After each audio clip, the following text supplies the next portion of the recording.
Have you ever found yourself in this situation? It's 2 a.m. The room is pitch black, illuminated only by the cold blue light of your phone screen reflecting off your tired face. You are waiting, not for a miracle, but just for a text. A single, short notification from them. You see the active now. It blinks on and off, like a heartbeat mocking you. You know this relationship is killing you. Your friends have warned you, your family hates them, and your own logic is screaming, run. But you can't. Your feet feel like they are encased in lead. Your heart feels hooked on an invisible wire. When they are cold, you plunge into hell. But the moment they throw you a crumb of affection, a pat on the head, a goodnight text, or a hollow apology, you instantly forget every scar. You hope again. You believe. This time, it will be different. Why does a smart, independent person like you become so small in love? Why do you love the person holding the knife that stabs you? The answer isn't because you are stupid. It's not because you are weak. The answer lies deep within a dark biological and psychological mechanism that your brain is hiding from you. Welcome to the world of trauma bonding.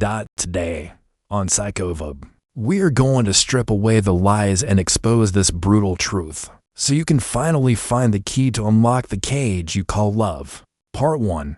The mechanism of addiction. Intermittent reinforcement. Let's start with a hard pill to swallow.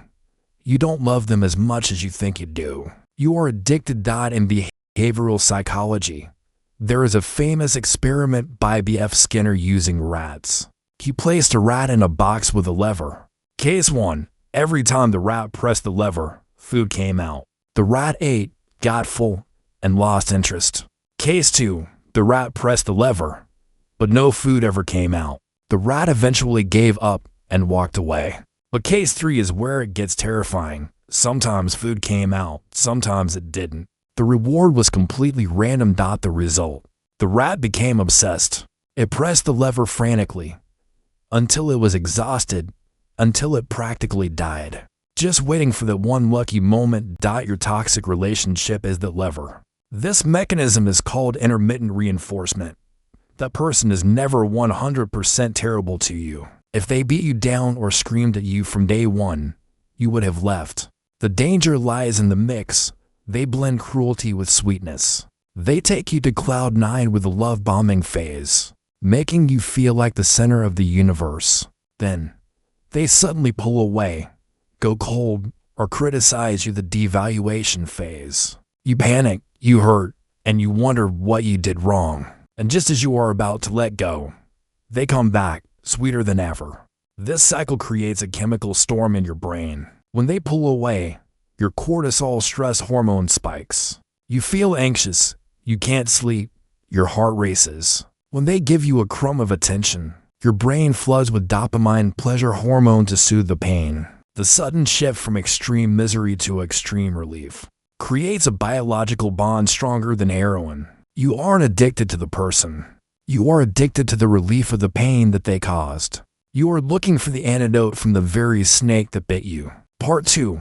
Ghosts of the past. The anxious-avoidant dance. But why you? Why do some people meet a toxic person and run immediately, while you stay and try to fix them? To answer this, we must time travel back to your inner child. We need to talk about attachment styles. In the tragedy of trauma bonding, there are usually two main actors, one with an avoidant attachment style, and one with an anxious attachment style. It is a match made in hell. If you are someone who always feels insecure in relationships, terrified of abandonment, constantly needing reassurance, you likely have an anxious style. Deep in your subconscious, you believe you aren't enough to be loved. Perhaps your childhood involved emotional abandonment. Maybe your parents were inconsistent, sometimes loving, sometimes indifferent. You grew up believing, to be loved, I must be good, I must sacrifice, I must earn it. And then you meet them, the avoidant. They are independent, cool, mysterious. At first, that aloofness attracts you. But as the relationship deepens, they feel suffocated and pull away. The more they retreat, the more you chase. The more silent they are, the more you panic. The crueler they become, the harder you try to prove your love. This is called the anxious-avoidant trap. You aren't just loving them. You are trying to rewrite your past through them. You think, if I can make this cold person love me, then I am finally worthy. You are seeking validation from a person incapable of giving it. It is a desperate attempt to fill a void in your soul. Part 3. The illusion of familiarity, the cage or the sky. There is a brutal but accurate quote I want you to burn into your memory. Sometimes we mistake familiarity for love. A familiar cage is better than an unfamiliar sky. Why is it so hard for victims of emotional abuse to leave? Because to your brain, safety does not mean happiness to your primal brain. Safety means known. If you grew up in an environment full of criticism, neglect, or conflict, then chaos feels like home. Pain is familiar. When you meet someone who treats you well, respects you, and offers calm, healthy love, you feel bored, maybe even suspicious. Why are they so nice? What do they want? Or there's no spark here. The spark or chemistry you are looking for is actually your nervous system detecting a threat. You are mistaking fear for excitement. You choose to stay in the familiar cage filled with thorns because outside lies a sky that is free, but terrifyingly unknown. You fear loneliness more than you fear pain. You accept the hurt because, at the very least, it makes you feel like you are alive, that you are feeling something. Part 4. Psychological manipulation, gaslighting, and erosion of self during a trauma bond. The most dangerous weapon the toxic person uses is gaslighting. They make you question your own reality. When you cry because they were callous, they say, "You're too sensitive," or "I never did that." You're imagining things. When you catch them flirting with someone else, they deny it and accuse you of being crazy and jealous. Slowly, you stop trusting your gut. You hand over the keys to your reality to them. They become the only judge of what is right and wrong. You tell yourself, "I must be wrong. I need to change so they will love me." You start apologizing for mistakes you didn't make. You lower your standards to the floor just to keep them. This is where your ego is erased. You are no longer an independent individual. You become an extension meant to serve their ego. Part 5. Breaking the chains, the detox. So, how do you get out? I won't lie to you. It's going to hurt. It will hurt like withdrawing from a drug. When you decide to leave, your body will scream for dopamine. You will miss them like crazy. You will experience euphoric recall, remembering only the good moments and conveniently forgetting the abuse. That is your brain's defense mechanism. But remember this. 1. Radical acceptance. The relationship is dead. The person you love, that sweet version from the beginning, does not exist. That was a mask used to lure the prey. The person hurting you right now is their true self. 2. The no contact rule. No texts, no calls, no stalking social media. Every time you check their profile, you are injecting poison back into your veins. You cannot heal a wound if you keep touching it. Point 3. The reality list. Take a piece of paper. Write down every cruel thing they did, every lie, every time they ignored you. Whenever you want to text them, read the paper. Use logic to defeat emotion. 4.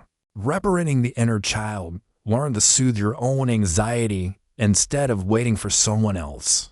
To do it, speak to yourself with the love you are begging for from them. You must become the best parent to your own soul. My friend, true love is not torment. Love is not shrinking yourself to fit into someone else's box. Love is not walking on a tightrope, terrified that one wrong step will cause an explosion.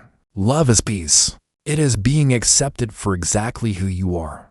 It is when your home is a sanctuary, not a battlefield. Don't let the fear of loneliness keep you in a rotting relationship. Don't waste your beautiful years being a therapist for someone who doesn't want to be cured. The sky outside is strange, yes, but it is freedom. And you deserve the whole sky, not a cramped cage. Be brave enough to step out, just one step. The pain will pass. The wound will turn into a scar, and that scar will be proof of your resilience if you see yourself in this story. If your heart ached while listening to this, take it as a sign from the universe. It is time to wake up. Thank you for listening to these thoughts from Psychovive. We are here, not to judge, but to walk with you through the dark parts of the mind. If you want to dive deeper into behavioral psychology, healing your inner child, and building a stronger version of yourself, hit that subscribe button for Psychovive right now. And please, share your story in the comments. Your words might just save another lost soul. Remember, you are not alone. I'll see you in the next video.